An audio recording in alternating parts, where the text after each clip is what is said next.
YouTube के सभी श्रोताजनों को मेरी ओर से प्रणाम। सनातन धर्म से जुड़ी हुई प्रत्येक रहस्यात्मक तथ्यों को जानने के लिए इस चैनल को सब्सक्राइब जरूर करें। मेरी इस वीडियो के थंबनेल को देखकर शायद आपने इस वीडियो को खोला होगा और आप गलत वीडियो में बिल्कुल नहीं आए हैं। आपने बिल्कुल ये ठीक समझा। क्या आप भी जो बाजार से बनने वाली हवन सामग्री होती हैं, क्या आप उसका यूज़ करते हो? शायद लगभग हमारा जितना भारतवर्ष है, उत्तर पश्चिम पूर्व दक्षिण जितना भी होगा, शायद प्रत्येक व्यक्ति कहीं ना कहीं इस मार्केट से बनी हुई हवन सामग्री का प्रयोग जरूर करता होगा। अब ये गलत भी नहीं है, शायद मैं ये भी नहीं कह रहा हूँ कि बिल्कुल गलत है, लेकिन जब आप मार्केट की हवन सामग्री का प्रयोग करते हैं तो शायद आप कुछ बातों को इग्नोर कर देते हैं। हमको लगता है कि बस हमारा काम केवल हवन करना है।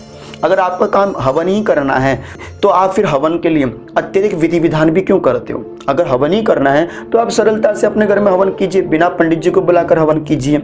लेकिन अगर आप नियम से जुड़े हुए आदमी हो, अगर आप शास्त्र के नियमों को फॉलो करने वाले हो, तो आपको कुछ ना कुछ नॉलेज तो जरूर होनी चाहिए। देखिए, सबसे पहले जब आप अपने घर में हवन करते हो, मैंने एक वीडियो बनाई थी कि आप लोहे के कुंड में हवन तो नहीं करते हो। अगर आप लोहे के कुंड में हवन करते हो तो मैंने वीडियो का लिंक दिया आई लिंक पर, आप वहां जाकर देख लेना कि हवन करना चाहिए या नहीं करना चाहिए लोहे के कुंड में। और दूसरा, आज की जो ये वीडियो है मैं यह इसलिए लेकर आया हूँ कि आपको यह ज्ञान हो सके कि आप जो मार्केट की हवन सामग्री लेकर आते हो, अमूमन वह हवन सामग्री पूर्ण रूप से शुद्ध नहीं होती है। अब मेरी इस बात को सुनकर जो हवन सामग्री बनाते होंगे या बेचते होंगे वो मुझे बुरा भला जरूर कहेंगे, अब शब्द जरूर कहेंगे, लेकिन मैं आपको सत्य यह कह रहा हूँ कि शास्त्रों के प्रमाण के अनुरूप यदि हम उस बाजार की हवन सामग्री को देखें तो शायद वह पूर्ण रूप से शुद्ध नहीं है। कारण क्योंकि मैं एक ब्राह्मण हूँ, मैं भी पूजा पाठ करने के लिए जाता हूँ। मैंने भी कई बार हवन सामग्रियों के जब पैकेट खोले तो जो हम पान मसाला खाते हैं उनकी छिलके हो गए और साथ ही साथ उसमें कुछ कपड़ा बाहर निकल के आ रहा होता है, तो मन बड़ा खराब होता है कि शुद्धता से परिपूर्ण जो हवन हम अपने घर में करने के लिए जा रहे हैं, वहाँ देखिए हवन सामग्री के अंदर कितनी अशुद्धता है और ऊपर से उसके अंदर कुछ खास जो पदार्थ मिले होने चाहिए जड़ी बूटियों से भरे हुए, वह भी उसके अंदर अभाव के रूप में देखे जाते हैं। केवल लकड़ियों का बुरादा जैसा निकल कर बाहर आ जाता है, उसमें थोड़ी खुशबू होती है, हमको लगता है हवन सामग्री है साहब, हम अपने घर में हवन करेंगे।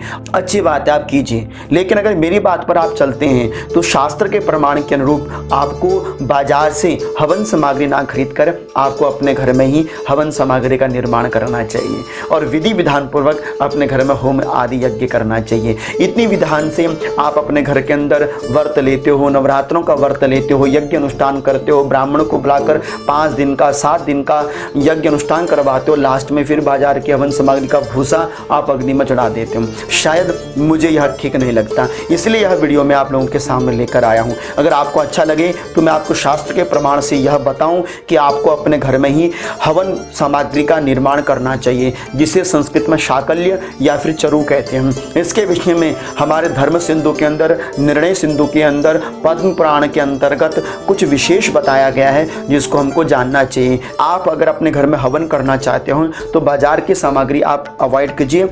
आप अपने घर के अंदर तिल, जौ, चावल, कमलगट्टा, जो भी लोबान इत्यादि जो भी आपको अच्छी अच्छी सामग्रियाँ, अच्छी अच्छी जड़ी बूटियाँ मिल जाएं, आप उससे अपने घर में हवन कीजिए। देखिए कितनी शुद्धता के साथ वो आपका हवन यज्ञ पूर्ण होगा और आपको उसका फल भी अवश्य प्राप्त होगा। इसीलिए जौ तिल का हवन सर्वश्रेष्ठ माना जाता है।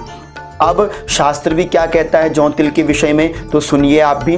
तिलास्तु द्विगुणाः प्रोक्ता यवेभ्यश्चैव सर्वदा आयुच्छयम यवाधिक्यम यवसाम्यम धनक्षयम सर्वकाम समृद्ध्यर्थम तिलाधिक्यम सदैव ही। अर्थात जब भी आप अपने घर में हवन करें तो सदा सर्वदा तिलों की जो संख्या है वो सबसे ज़्यादा होनी चाहिए। फिर तिलों के आधा भाग में चावल, जौ आदि आदि सामग्रियाँ डालते रहनी चाहिए। इसके विषय में भी शास्त्रों के अंदर स्पष्ट प्रमाण आता है कि चतुर्भागम तिलानंच द्विभागम च अज्जमेव च यवानन्तु त्रिभागम शाद भागम एकंच तंडुलम।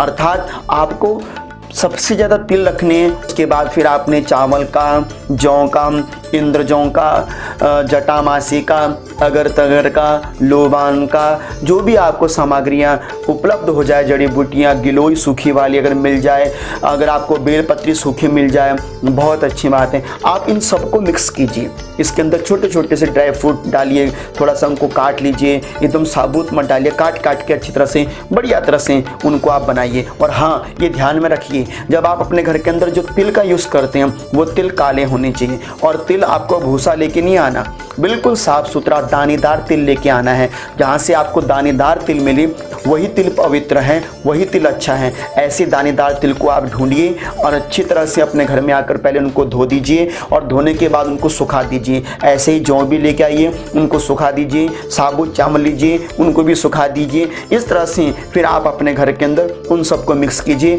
और जो जड़ी बूटियाँ आप लेकर आए हैं उनको भी मिक्स कीजिए।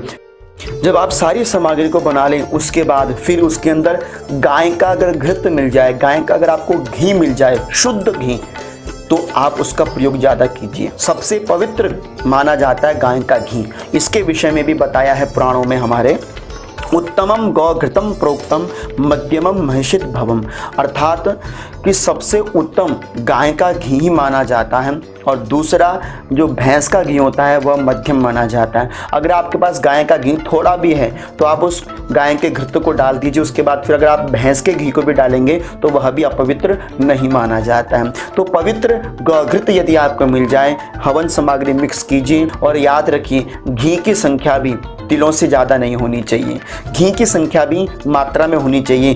पूरी हवन सामग्री को गीला कर दें फिर बना लें, ये हवन सामग्री नहीं बनती। बिल्कुल ऐसा होना चाहिए कि पूरी हवन सामग्री जो भी आपने साकल्य बनाया है वह घी से मिक्स हो जाना चाहिए, लेकिन इतना घी लीजिएगा कि वो अगर आप इसको ऐसे से बनाओ तो लड्डू बन जाए। बिल्कुल मात्रा में घी डालिए, यह भी प्रमाण मैंने आपको बता दिया कि मात्रा में घी होना चाहिए और गाय का घी होना चाहिए। फिर देखिए वह कितनी शुद्ध और पवित्र आपके हाथों से निर्मित शाकल्य हवन सामग्री आपको यश सुयश देने वाली होती हैं। कहीं पर पुराणों पर पैकेट की हवन सामग्री की चर्चा नहीं है।